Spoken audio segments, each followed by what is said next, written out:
There's a lot to be said for the sheer guilty pleasure of watching well-executed B-grade action horror flicks. Resident Evil is certainly the go-to standard, inspired by the unique action set pieces of the original Matrix movie, but similarly themed competitor Underworld was competing with it for a time.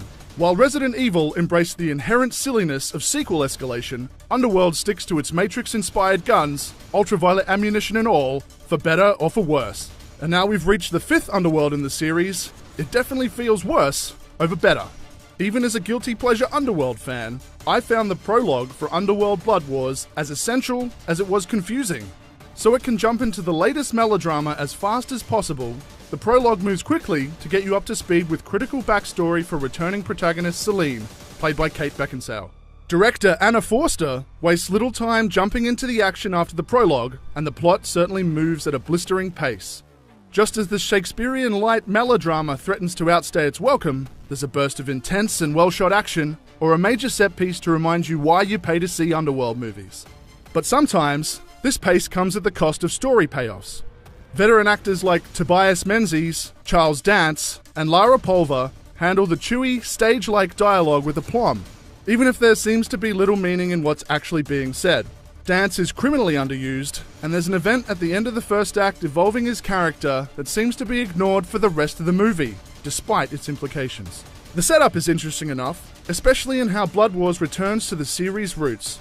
Celine is offered a reprieve by the Vampire Council in the hopes that the Master Death Dealer will train the short-in-the-tooth raw recruits to fight against an impending attack from an organized Lycan horde. Menzies takes on the role of Marius, a new Lycan leader who's tamed the bestial Lycan horde into an organized and threatening army.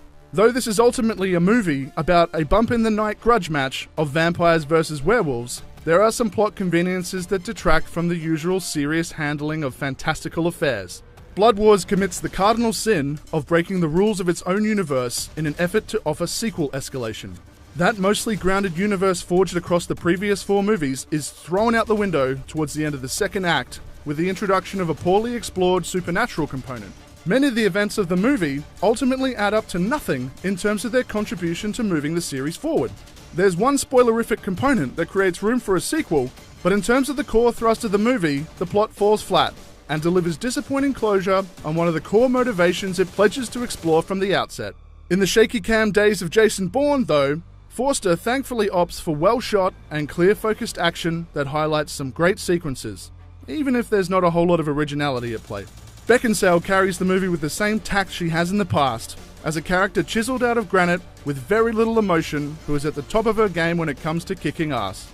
Newcomers to the Underworld series are likely to get lost in the fast-moving vampire politics and generous smattering of flashbacks, but faithful fans will likely find a serviceable addition to the franchise. For more on Underworld Blood Wars, stick with IGN.